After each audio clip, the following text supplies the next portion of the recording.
Bismillah, Assalamualaikum warahmatullahi wabarakatuh. Alhamdulillahi rabbil alamin. Alhamdulillahi hamdan katsiran tayyiban mubarakan fi. Alladzi anzala as-sakinata fi qulubil mu'minin liyazdadu imanan ma'a imanihim. Asyhadu an la ilaha illallah wa asyhadu anna Muhammadan abduhu wa rasuluh. Allahumma salli wa sallim ala Muhammadin wa ala alihi wa ashabihi ajmain, amma ba'du. Yang kami hormati segenap takmir Masjid Raudhatul Jannah, segenap panitia kajian pengajian ba'da subuh, serta hadirin sekalian, bapak-bapak, ibu-ibu, adik-adik, mas-mas, mbak-mbak, dan tentu yang jangan dilupakan adalah mbah-mbah sekalian. Mbah Kong Bauti yang berbahagia, dirahmati, dijaga, dan semoga diistiqomahkan oleh Allah Subhanahu wa Ta'ala. Utama kita bersyukur dapat berhimpun kembali di majelis mulia ini dalam rangka silaturahim, thalabul ilmi, salat berjamaah, iktikaf minus kecapan berjamaah. Biasanya enten nggih. Ya napa nek sahure diakhirkan kira-kira 6:30 ngoten. Mudah-mudahan segala keutamaan amaliyah kita pada pagi hari ini menjadikan Allah ridho, menambahkan atas kita ilmu, hikmah, hidayah, barokah kehidupan, barokah umur, barokah rezeki. Senantiasa tidak lelah kita bermohon, mudah-mudahan diparingi awak sehat, iman kuat, amal soleh, duit akeh, 119 jagongan malih teng swarga. Rabbana atina fid dunya hasanah wa fil akhirati hasanah wa qina adzabannar. Panjenengan tiang sae, amalane Gus sae, ndongane sae. Insyaallah nasib dunia akhirat sami sae. Salawat salam kahaturaken dumateng panutan kita Nabi Agung, Nabi mulia, Nabi Muhammad sallallahu alaihi wasallam. Berharap salawat yang selalu kita sampaikan menambah cinta kita kepada beliau, sehingga punya dampak kita bersemangat mengikuti ajarannya, mendakwahkan agamanya. Dan dengan itu kita berharap semoga nanti bisa diakui sebagai umat beliau, akan dibangkitkan sebagai ashabul yamin, ada di barisan kanan, disyafaati, diberi minuman telaga khaut, dan pada akhirnya yang paling kita banggakan, wasiqal ladzina taqaw rabbahum ilal jannati zumaro. Kita berada di barisan yang dipimpin Rasulullah, di bawah beliau menuju surga Allah Subhanahu wa Ta'ala. Bapak Ibu hadirin yang dirahmati Allah, Ramadan peruntukannya memang untuk manusia itu sendiri. Hadiah yang besar untuk kita umat Islam, utamanya yang beriman, bukan untuk Allah. Kalau yang mempahalai memang Allah, tapi Allah mboten berkebutuhan terhadap puasa kita. Sebab sak donya prai poso Allah mboten pensiun dadi pangeran. Maka hadapi Ramadan ini dengan senang hati bahagia. Jangan hanya fokus kepada kewajiban, tapi berfokus kepada berbagai pemberian yang diberikan oleh Allah, termasuk di dalamnya berbagai macam solusi dan pemenuhan kebutuhan. Ada banyak yang diberikan oleh Allah kepada kita di bulan Ramadan. Untuk menyegarkan ingatan, di pertemuan yang sebelumnya saya bahas sedikit supaya kita ingat lagi. Pertama, bahwa Ramadan memang dirancang untuk tercapai harapan dan selesai urusan. Ataitu Rasulullah sallallahu alaihi wasallam, kata seorang sahabat, hadis riwayat Imam Nasai, saya datang kepada Rasulullah sallallahu alaihi wasallam, fakultu, lalu aku bertanya, ya Rasulullah, wahai utusan Allah, murni ayyam fa'uni Allahu bihi, berikan kepada saya satu ajaran yang punya kemanfaatan, tercapainya harapan, dan selesainya berbagai urusan.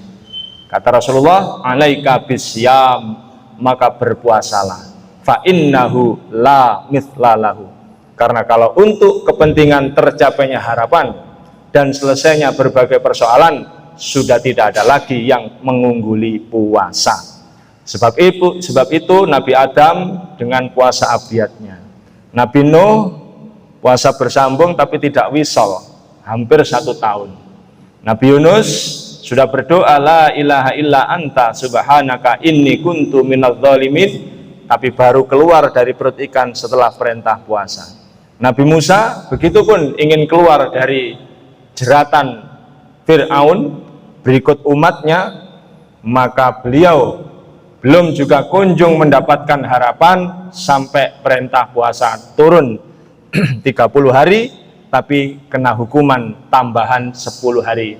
Puasanya Nabi Musa 40 hari, tapi tidak wisol. Karena kalau wisol, apalagi ditambahi tidak bertemu dengan sinar matahari, namine dadi pati geni. Nek boten damel selembar benang dadi poso ngebleng, mangke sing mlebu bolos rewu, brojo musti, lembu sekilan, lan sak piturute. Kok kaya mantan-mantan ini nih. Hadirin Bapak Ibu yang dirahmati Allah, begitupun persebaran Islam di Jawa. Mataram Islam itu berdiri di atas alas mentauk yang sulit sekali untuk dihuni manusia. Itu pun diselesaikan oleh Ki Ageng Pemanahan dengan diposoi. Sebab itu sudah benar apa yang disampaikan Rasulullah, fa innahu la mithlalahu. Orang ingin urusannya gampang selesai, harapan gampang tercapai, puasa, dan itu ada di bulan Ramadan. Kedua, bahwa Ramadan adalah wadah kasih sayang yang besar. Maka kalau ada orang yang ingin hidupnya tentram, keluarganya saling berkasih sayang, pasangan hidup meskipun makin lama makin menua, tapi cinta tidak luntur, tidak terpaku dan tidak terkunci dengan nafsu kedagingan atau kekulitan atau kerambutan, rambutnya tambah putih soalnya, maka wadahnya adalah puasa. Wa'murukum bisyam, aku perintahkan kepada kalian puasa, kata Rasulullah. Permisalannya mathalul ladina, permisalannya adalah kamathali rajulin, seperti seseorang fi isobatin, yang oleh Allah diberi bekal sak jirigen minyak wangi. Karena wangi semua orang senang, kulluhum yuhibbu, semua orang senang. Maka kalau ada orang puasa, nanti keluarganya cintanya yang merawat Allah. Meski wajah tidak cantik lagi, meski gigi tidak lengkap lagi, meski sudah tidak ganteng lagi, tapi cinta tetap tumbuh. Begitupun kepada anak. Kalaupun ada orang yang mencoba untuk merawat diri, itu bagus, tapi bukan itu acuan utama. Penting poso. Kalaupun panjenengan ikut seminar, lokakarya, workshop keluarga sakinah, itu bagus, tapi penting adalah amalannya, wadahnya ada atau tidak. Kalau wadah kasih sayangnya tidak ada, semua hanya punya makna permainan kata, mulai tukaran maneh. Tapi nek wadahnya ada, dengan puasa Ramadan, cinta itu akan tetap bertumbuh, meskipun ilmunya sederhana, meskipun wajahnya sederhana, meskipun penunjang kecantikannya sederhana. Wedake nunut anake, rembuke nunut anake, mboten damel rembug sing apik sak menten niku, tapi damel rembug sing gedhe, rembug bokonge anake niku, tutulno tul, merem, tapukno rai baul putih. Usek-usek ngono tetep bojone sayang, anake ya 8. Niku tangga kula. Hadirin para rawuh yang dirahmati Allah, kulluhum yuhibbu, dengan cinta yang selalu tumbuh, respon tidak hanya didapat dari sesama manusia, tetapi juga berbagai makhluk lain, termasuk hewan-hewan atau tumbuhan. Maka kalau panjenengan berprofesi urusannya dengan jiwa, panjenengan guru berurusan dengan murid, supaya muridnya anteng kutu disetel, disetting oleh Allah, maka murid diposoi. Banyaknya murid nakal, mungkin guru nih kakean kecapan. Halo? Kok kata yang tersinggung ini? Kakean kuliner, meskipun kula nggih guru. Tapi saya insya Allah selama ini tidak pernah punya murid nakal. Bahkan pernah ada sekolah yang menerima siswa-siswa logrokan, ngertos logrokan? Sudah tidak terima di mana-mana, terima di situ, arek sing nuwakal-nakal, saya di situ. Dan nyatanya begitu lulus, mereka justru jadi panitia pengajian umum Ahad Fajar. Rambutnya jembrak-jembrak, tapi panitia pengajian. Masya Allah, tabarakallah. Seolah-olah orang yang berpuasa mengatakan, keono aku kreweng, tak dadekno emas. Wes keono protolane arek sing dayablek-dablek gore nih, posoi, hatinya jadi empuk lagi. Asik melek, kulluhum yuhibbu. Bahkan contoh yang saya sampaikan, Ustadz Adi Dayat menjulurkan tangannya di aviarinya Irfan Hakim. Dampaknya burung-burung datang mencelok-mencelok, walaupun tidak membaca syair. Padahal yang datang ke sana penyanyi ya ono, penyair ya ono, tidak direspon seperti itu. Maka kalau panjenengan pengen ngecek, ini sudah mendekati ujung Ramadan, sudah lulus atau belum puasa kita, monggo mawon mlebu kandange PT, PT kawus berarti posone njaluk ditandani malih. Hadirin para rawuh yang dirahmati Allah. Yang kedua, yang ketiga, bahwa puasa disiapkan oleh Allah untuk menjadi asuransi kesehatan abadi. Kenapa di bulan Ramadan ada iktikaf? Iktikaf melatih umat Islam untuk kembali peduli kepada masjid. Yang selama ini mungkin pada waktu asar masih baru keluar ceklok dari kantor, maghrib masih perjalanan, isya pun tidak sempat jamaah, baru turun dari mobil.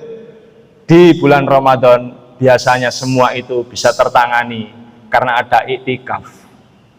Memberikan makna dengan iktikaf, harapannya hatinya kecantol di masjid sampai pada level peduli.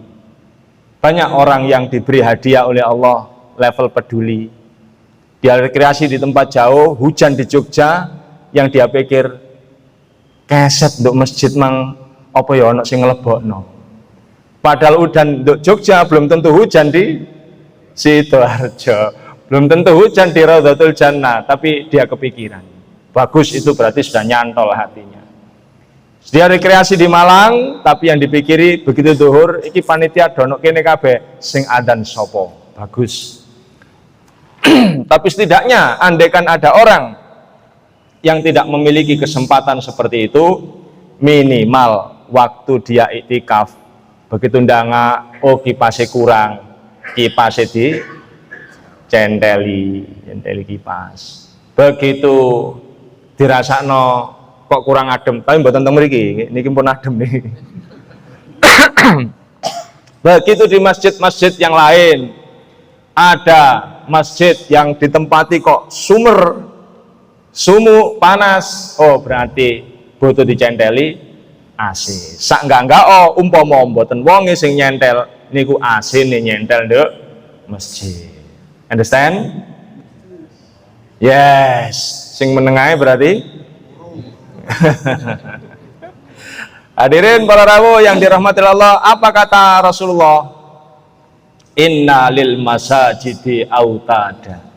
Sesungguhnya di setiap masjid Allah akan pilih di antara mereka pemakmurnya. Apa hadiahnya? Wa ingkanu mardo. Suatu saat kalau dia sampai disentuh penyakit, aaduhum, malaikat gak terima, dia berkunjung. Sehari dua hari dia akan diberikan kesembuhan oleh Allah. Kenapa? Karena malaikat yang akan berdoa. Malaikat makhluk yang tidak pernah berdosa, doanya pasti dikabulkan oleh Allah. Sebab itu lek panjenengan punya tetangga, punya sahabat, punya saudara bercita-cita nanti kalau sudah tua tidak jadi ramut-ramutane anak, mboten dadi repote wong, sampaikan kepada dia supaya menjadi pemakmur masjid, hadir rutin, insya Allah nanti kalau sakit tidak lama. 117 kurang rong dino sakit 1 hari, besok keluarga kumpul, sorenya sudah mangsul 117 masuk kirang. Nek Raudhatul Jannah niki rancangannya 117 napa ditambahi 129. Nggih, mundut angka harapan hidup Okinawa mawon nggih. Aja melok angka harapan hidup Jawa Timur. Nanti 50, 60 sudah dianggap manula. Ustaz, tapi itu kan Rasulullah sendiri 63. Ada Pak sunnah itu yang dijalani dan ada sunnah yang dicita-citakan. Panjenengan pirsa ada puasa namanya puasa Arafah. Nggih. Terus ada lagi puasa yang sebelumnya namanya apa? Tasu'a. Yang Arafah itu yang dialami, Tasu'a itu dicita-citakan. Rasulullah sendiri memang 63, tapi doanya untuk Anas bin Malik 96. Rasulullah sendiri mengatakan meninggal yang husnul khotimah tandanya hari Jumat, tapi Rasulullah sendiri wafatnya hari Senin. Jadi panjenengan melok 63 monggo, tapi nek melok Anas bin Malik nggih 96. Sing luwih dawa malih nggih wonten tasian. Jadi kula anjuraken nyantol sing dawa-dawa mawon supaya masjidnya tetap semarak. Setuju? Nggih, sing gak setuju berarti kepengin cepet nggih.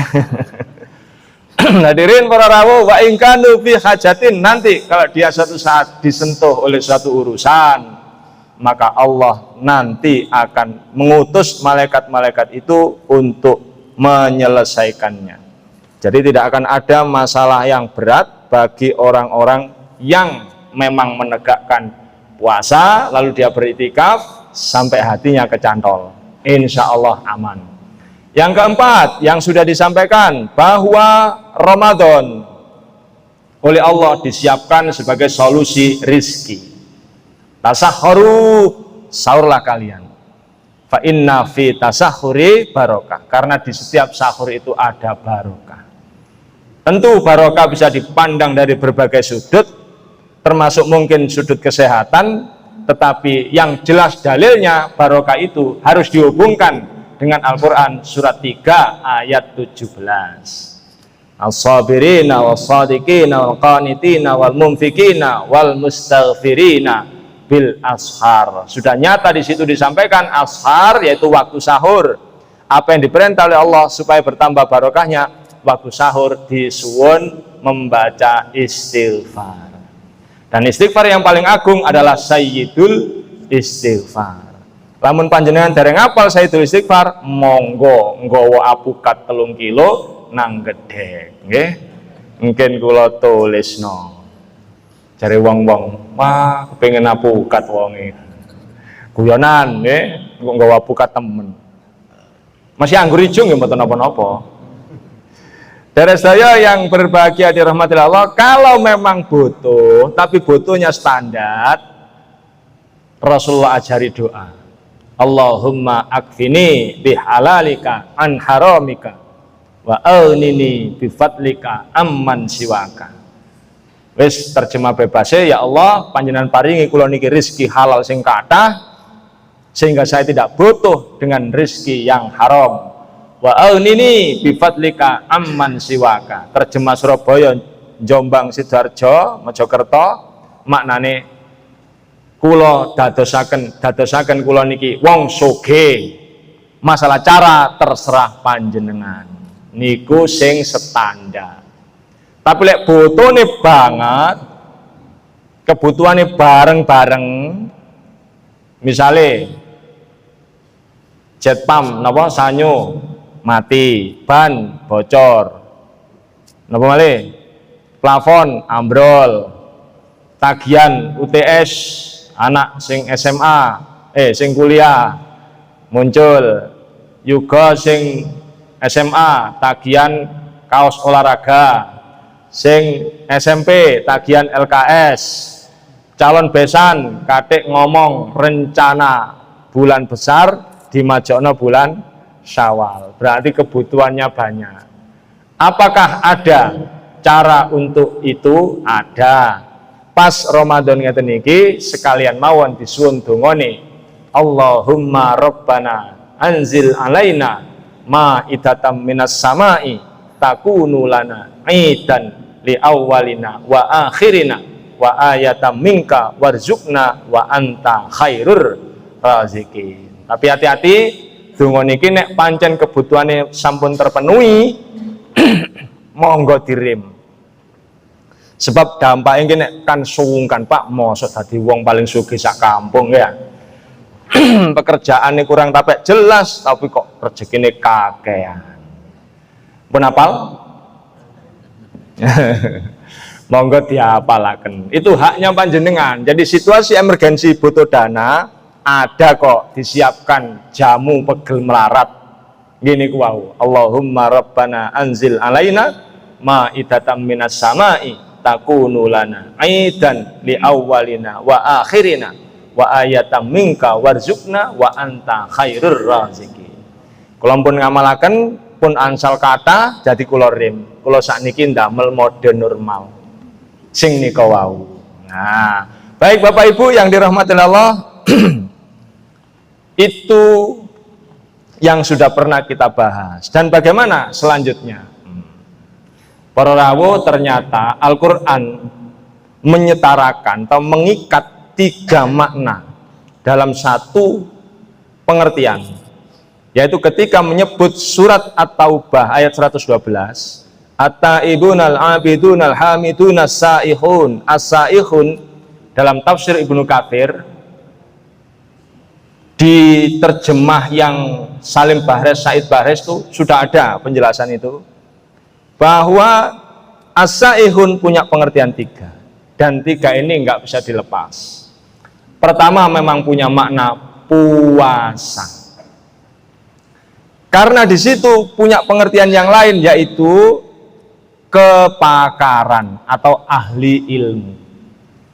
Berarti sebenarnya orang yang berpuasa, utamanya di bulan Ramadan, ada semacam kewajiban untuk meletakkan dirinya di posisi pakar sebagai ahli.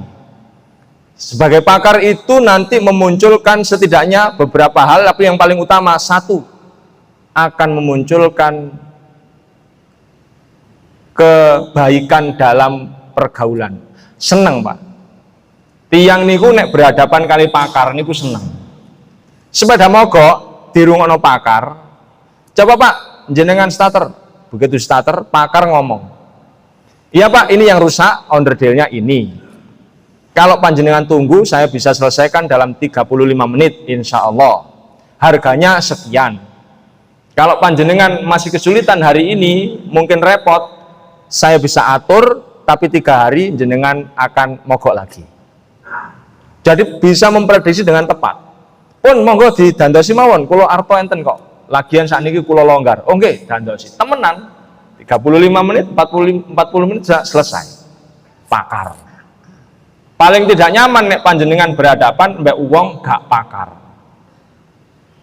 Baik dari starter, begitu mogok, Pak, saya coba jenengan starter.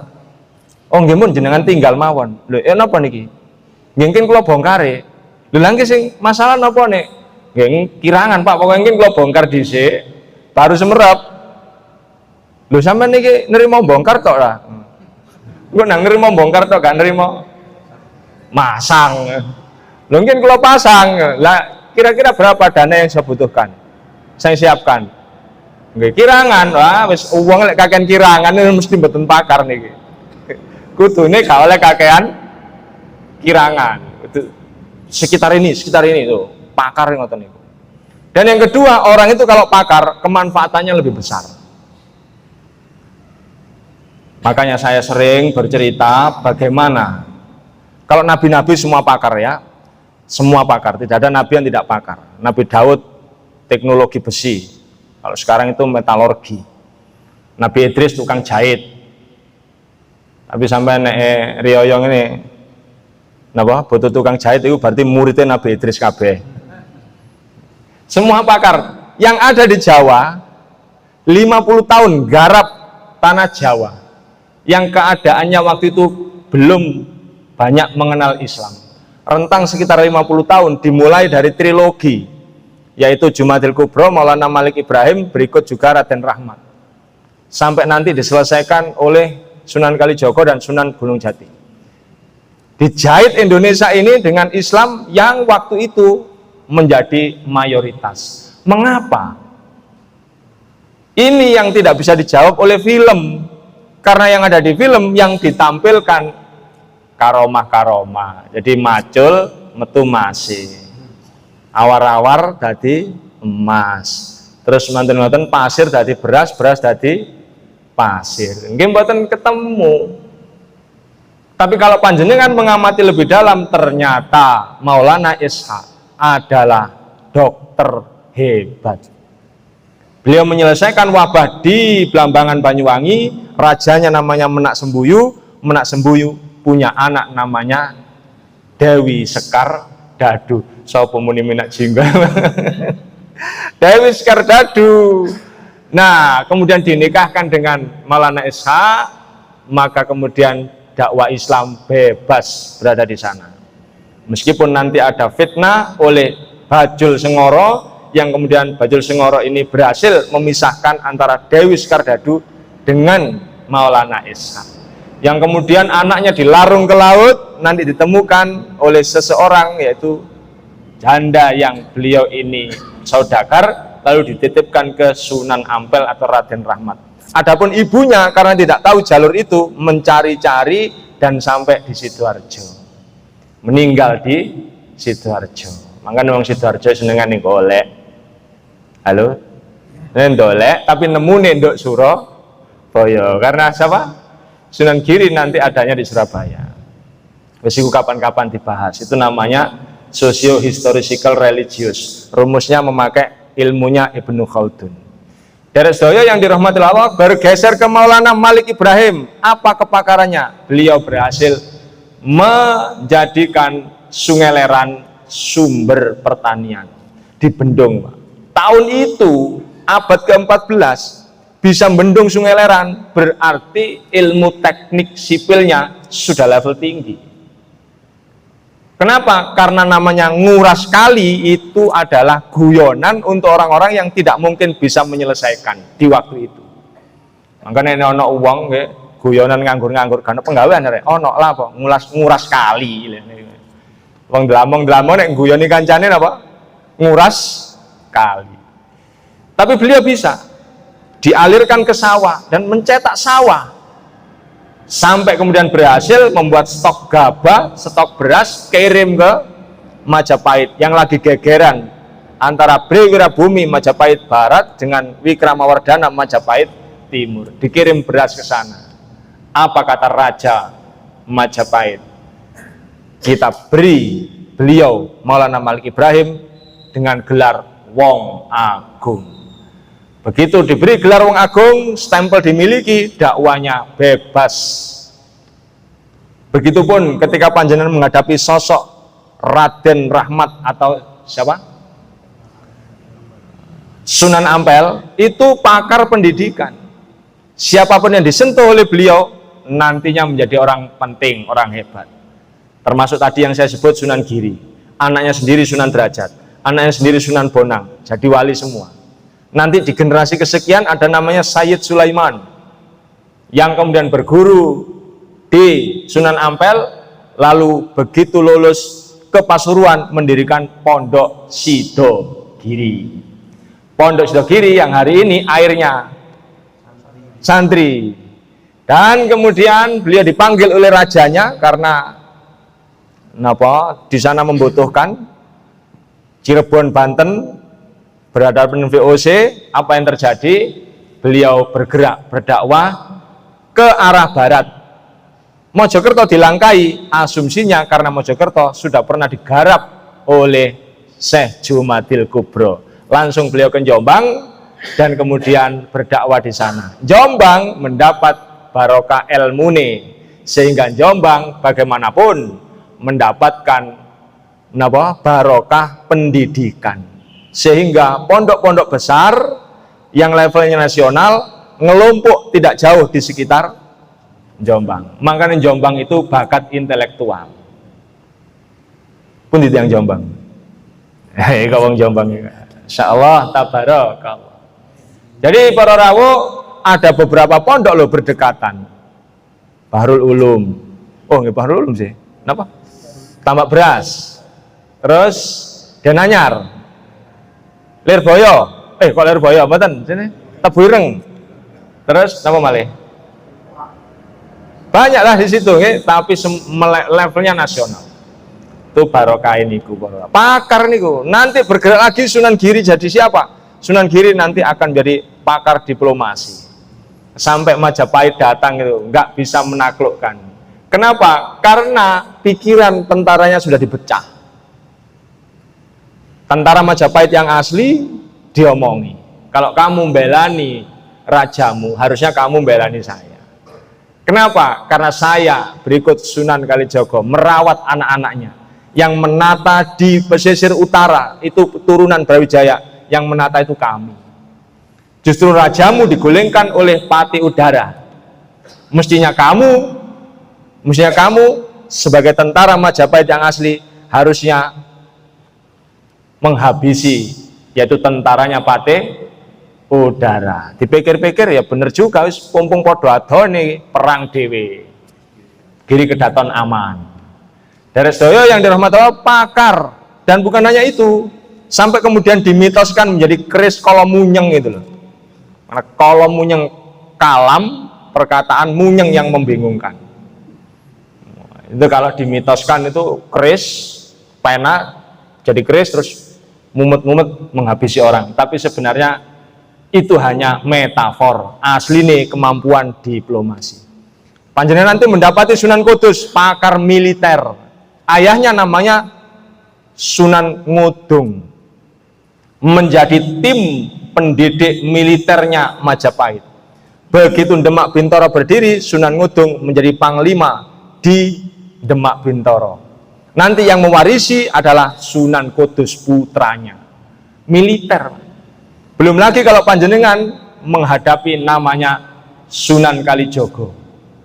Untuk bisa menguasai hari itu, teks-teks yang isinya adalah cerita panjang pewayangan itu, tentu harus ngerti ilmu filologi yang hari ini dikuasai oleh Profesor Menasem. Oke, berarti bukan hanya mampu menerjemah, mampu menghayati, bahkan menggubah berbagai dasar yang ada dan ditegakkan di tanah Jawa. Kebanyakan adalah ilmunya Sunan Kalijogo. Termasuk beliau adalah ahli hisab, bukan ahli hisab yang begini, yang nanti ilmunya, dua ilmu ini, yaitu milik Sunan Kudus, ahli militer, dan milik Sunan Kalijogo yang beliau juga ahli hisab, ahli budaya, ahli animasi. Animasi pertama di dunia itu ya wayang. Di eranya Pak, sekarang kan kenapa? Digital. Dulu di eranya ya wayang itu, animasi. Nanti muncul sosok yang namanya kita kenal dengan Sultan Agung, yaitu raja kedua Mataram Islam. Ilmu militernya didapat, ilmu hisabnya didapat, tata negaranya didapat. Jadilah Sultan Agung itu raja yang paling makmur di eranya. Loh, pakar semua itu. Tidak ada yang tidak pakar. Sampai ada inspirasi bagaimana mengalahkan sosok besar yang waktu itu namanya Aryo Jipang atau Aryo Penangsang, yang sebenarnya dia ini memang niku Pak mengambil haknya, karena sebenarnya sebelum raja ketiga Sultan Trenggono, mestinya yang jadi raja itu Raden Kikin atau yang kita kenal dengan Sekar Sedo Lepen, tapi dibunuh oleh keponakannya. Siapa namanya? Sunan Prawoto. Dikisos oleh Sinten wau? Arya Penangsang. Cuman kerisik kedawan lah, bojone nyidek ae, begitu dijojo mati sak bojone. Jadilah gegeran.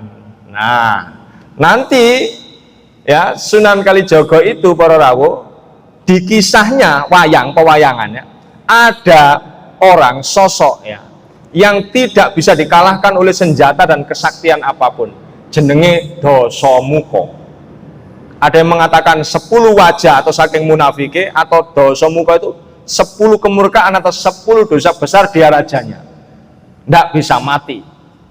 Tapi oleh Sunan Kalijaga disetting sedemikian rupa, mati memang tidak oleh senjata, tapi oleh sosok yang namanya An-Nu'man, yang kita kenal dengan Anoman. Dia tidak menggunakan senjata biasanya, tapi dia memanjangkan buntute niku untuk ngelekeri gunung. Oleh Sunan Kalijaga, gunung itu diberi nama Gunung Siem. Siem niku siam, siam niku poso. Jadi sing namine Dasamuka niku mboten mati kena panah, mboten mati kena godho, mboten mati kena keris, tapi matine dibleki gunung Siem. Jadi murka-murkane getih darah sing ana nduk menungso nek diposoi niku ayem. Tapi Dasamuka waktu mati sumpah, yo aku mati, tapi suatu saat nek ono wong gelem nyunteki aku arak, aku urip maneh. Itu sesuai dalil. Kalau ada orang yang minum minuman keras, dia telah melakukan ibunya dosa, dan minta dosa yang lain akan mengikuti. Termasuk dulure minuman keras ini apa? Narkoba. Jadi pengaji apa? Mirasan tika. Nah, derek sedaya yang berbahagia dirahmati Allah, jadi kini pakar semua. Makanya kula panjenengan sedaya dengan puasa sebenarnya ada kewajiban menjadikan diri kita ini pakar. Harus ditemukan. Tidak mungkin Allah itu tidak memberikan kelebihan pada orang per orang. Pak sudah kadung sepuh Pak, ya minimal ini diajarkan kepada anak-anaknya. Temukan sampai kemanfaatan itu muncul. Mbuh nopo lan di level kampung mboten perlu hebat, terlalu hebat ya wis iso nyervis sepeda berarti pakar. Nyervis magicom berarti pakar magicom. Dandani listrik berarti pakar listrik. Jangan sampai ada orang puasa bertahun-tahun, dalam bahasa Jerman disebut haho. Napa? Haho. Sembarang-sembarang gak iso. Ini gak iso, ngono gak iso. Namine haho atau pahpo. Nggak boleh ada umat Islam kok pahpo. Di situ Pak, At-Taibun al-Abidun al-Hamidun as-Saihun, as-Saihun di dalamnya juga ada pengertian as-Saihun itu pengembara yang punya kemampuan bertukar kebaikan. Itu yang pernah mengalami adalah siapa itu? Panglima yang tidak pernah kalah itu, yang dipimpin oleh Umar lalu dipecat nih. Sa'ad bin Abi Waqqas. Sinten namanya? Khalid bin Walid. Wah, ini perlu dikai hadiah nih. Berkat nih. Khalid bin Walid itu para rawuh dengan kehebatannya seperti itu pernah ditanya oleh para sahabat, jenengan ini kalau memimpin perang nggak pernah kalah, nggak pernah satu kali pun kalah, rahasianya apa? Apa kata Khalid? Alah ngono dek rahasia-rahasiaan barang. Langge bukti ini yang lain kesulitan memimpin tapi panjenengan enggak. Apa kata Khalid? Saya itu di setiap pilihan tempat perang, kok alhamdulillah itu tempat saya bermain-main waktu muda. Iku nggenku dolen basa kasare ngoten. Iku nggenku dolen, jadi aku apal di tanah munduk, di tanah jeglong, aku apal kabeh, ya tak gambar ngono ae. Itulah barokah nek ana wong iku mboten umak-umek omah ae. Rono-rono ngoten lho, arek nom-nom niku lho. Arek nom-nom iku sing nek perlu ya mengembara sing rada ado ngoten.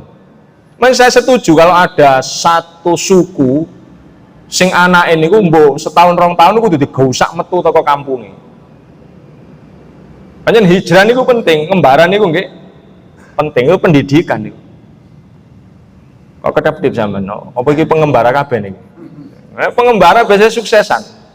Itu tiga itu dijadikan satu, Pak, dalam penafsirannya. Yo poso, yo pakar, yo rodalan ngoten lho. Mboten nungkrak-kungkruk mlebu metu kamar. Lanang mbaulet mburine bokong ae.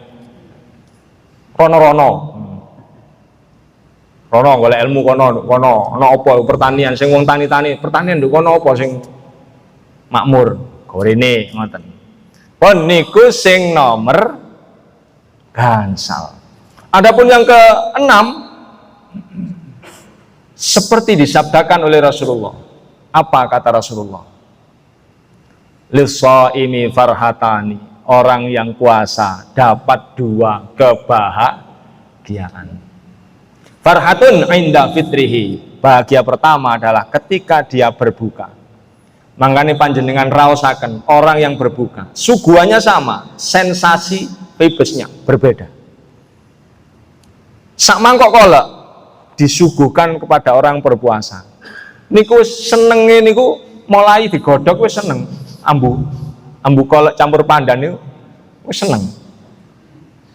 Padahal di kesempatan lain kita mungkin ketemu juga kolak, tapi berbeda Pak rasanya. Tapi yang paling penting, ini yang kedua, ini yang lebih utama sebenarnya. Persoalan buka niku penting, tapi masih yang kedua nih, yang paling penting apa? Wa farhatun, kebahagiaan keduanya adalah inda liqa rabbi, pada saat dia bertemu dengan Allah. Maka berdasarkan hadis ini yang diriwayatkan oleh beberapa periwayat hadis, dipastikan, karena hadis ini sahih, dipastikan orang-orang yang berpuasa nanti pada waktu dijemput oleh malakul maut. Tapi mboten usah kesusu nggih. Pinten mau rencananya? 129 ya. Itu pada waktu dijemput oleh malakul maut, situasinya persis waktu sampean buka. Sudah jangan takut-takut. Kalau ada ayat kalla idza balaghatit taraqi, nanti Pak ada situasi, kata ayat itu yang berikutnya panjang itu. Ada orang itu saking sakitnya mengalami sakaratul maut, kakinya ini betis bertaut betis. Tapi itu bukan untuk panjenengan, itu ayat untuk orang kafir. Kalau untuk orang yang berpuasa, hadisnya seperti tadi. Wa farhatun inda liqa'a rabbi. Panjenengan fokus ke situ. Sudah pasti nanti nek umur panjenengan wis tutuk 129 kurang 2 dina. Nggih ya. Niku wah iku wis sithik. Senenge kaya ngenteni buka. Pak, tapi sakitnya sakaratul maut 100 kali bacokan pedang. Itu bacokan pedang situasinya untuk siapa? Rasulullah. Ya Rasulullah kan menanggung sakitnya seluruh umat.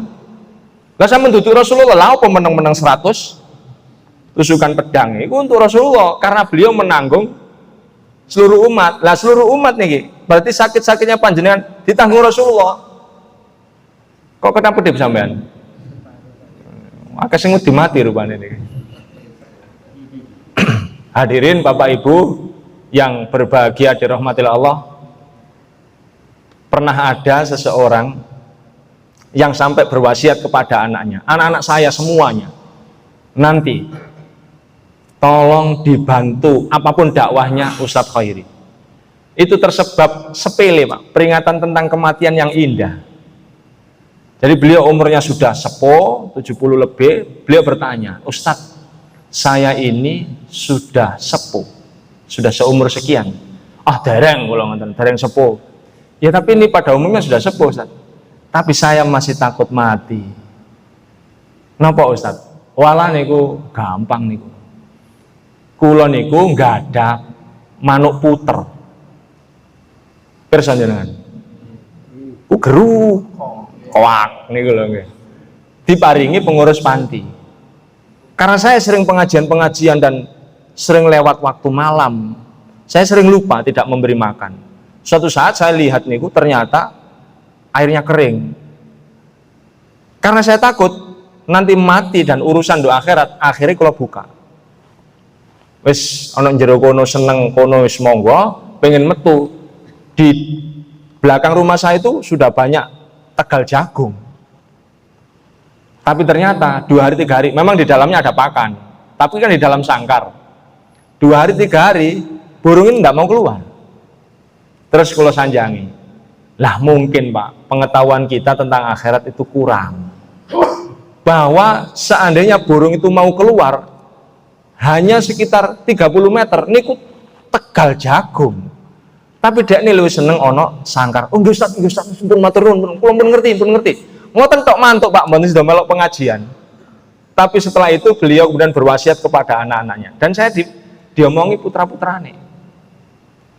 Makanya umpama kula pas riyo ngeten iki, kula telepon, pun diparsele, wah teko Pak. Halo. Mau dikandani bapak, biyen ya wasiat ya. Halo. Tapi kula mboten ngoten niku. Kula niku guyonan tok mawon. Urusan ngoten-ngoten guyonan tok mawon. Dari saya yang dirahmati oleh Allah, wa farhatun inda liqa rabbi. Dan keadaan panjenengan seperti sering saya sampaikan, nun sewu ya, malaikat yang datang kepada panjenengan nggak mungkin satu. Jangan ingat-ingat nih, nggih. Tidak akan malakul maut itu mendatangi panjenengan sendirian. Nggak mungkin.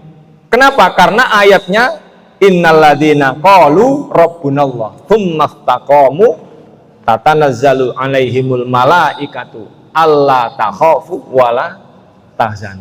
Ternyata situasi paling membuat seseorang galau gamang pada waktu mati adalah nasib akhiratnya. Takut dia, jangan-jangan nanti kesasar yang neraka gitu. Dan dia sedihnya apa? Tentang dunia yang ditinggalkan. Karena kematian itu situasinya bagi orang yang nggak ngaji itu memang nggak ada yang ideal. Nek wong mboten ngaji, si enom mati saiki yo, dereng ngapunten kula tasik dereng nikah ya. Manten anyar oleh 3 wulan mati saiki yo lho, kula dereng nggak ada yuga. Nggak ada yuga umur 3 wulan wis mati saiki yo. Oh, tasik alit ya. Anak wis gede, lho kula dereng mantu. Wis mantu, lho kula dereng mutu. Wis mutu, lho mutu kula sik cilik, ndak ada yang ideal, okay? Makanya kemudian begitu diambil, dia sedih. Tapi diamankan situasi hatinya oleh malaikat itu tadi. Tim penghibur. Lalu malaikat yang ketiga, tugasnya adalah menunjukkan tempat surga. Sponsor Pak. Sayap kanan malaikat, hadis riwayat Imam Tirmidzi, dibuka surga tampak. Kalau cak panggonan sampeyan, wah apik, wis nduk kono ae. Mau sejenak panjenengan rada gugup, tapi sejenak kemudian, wah rono ae, maka senyum nanti jenengan. Dan nun sewu, nanti malaikat yang keempat menyediakan talam itu, irji'i ila rabbiki radhiyatam mardiyah. Ternyata roh panjenengan Pak, lagu paling hebat di Indonesia yang menggambarkan situasi kematian seperti rambut yang dicabut dari tepung, ternyata masih kurang halus dan kurang menyenangkan. Ternyata hadisnya mengatakan rohnya orang-orang beriman tuh karena ridho dia diambil oleh malakul maut, rohnya ini meleleh. Napa? Ndrodos. Jadi saking senenge niku ndrodos ngeten. Diletakkan di talam. Naik dia di alien tempat tinggi untuk ditunjukkan wahafat humul malaikah. Malaikat-malaikat, iki loh, ada manusia yang baik, dia sukses, posone bener, dia selamat. Malaikat-malaikat yang menaruh hormat. Kalau dalam bahasa Qur'annya waqalul hamdulillah. Apa? Malaikatnya waqalul hamdulillah di sadaqana wa'tahu arthanal ardana tabawa minal jannati haitsu nasya. Fa ni'ma ajrul amilin. Dari sedaya yang dirahmati Allah, nah niku dia. Sehingga nanti turun kita ke barzah. Barzah sudah siap dengan pertanyaan, ternyata pertanyaannya sampean juga sudah siap menjawab. Karena apa? Setiap hari sampean wis apal. At-tahiyatulillahi wa salawatu wa thayyibah. Assalamualaikum ayuhan nabi wa rahmatullahi wa barakatuh. Assalamualaikum wa ala ibadillah sholihin. Asyhadu alla ilaha illallah wa asyhadu anna muhammadar rasulullah. Begitu panjenengan sudah sampai di situ, apa kata malaikat? Num kanaumil arus, ya wis turu aja, sip sampean, engkau nek kiamat tak gugah. Nah hadirin, sakjane masih kurang 1, tapi waktu sudah habis. Tadi saya rancang itu sampai 7, Waktu sudah habis, apalagi lakoni wau pun kitilem ya. Nggih pengajiane dimarani rumiyin ya. Sebenarnya yang satu ini apa yang akan disampaikan, yaitu kepastian seseorang yang mendapati dirinya meninggal dalam keadaan baik. Cirine ya nopo niku. Nanti panjenengan buka sendiri mawon, adanya dalam Al-Qur'an surat Al-Baqarah ayat 260. Tapi nanti suatu saat kalau ada kesempatan kita berjumpa kembali, mudah-mudahan bisa membahas tema ini. Masih ada banyak haibah, keunggulan, solusi orang-orang di bulan Ramadan, tapi tentu saja pembicara yang baik menyampaikan untuk dimengerti, dipahami, dan pembicara yang bijak berhentinya pada waktu yang tepat. Demikian, semoga Allah membarokai ilmu kita. Kami akhiri, billahi taufik wal hidayah. Wassalamualaikum warahmatullahi wabarakatuh. Waalaikumsalam.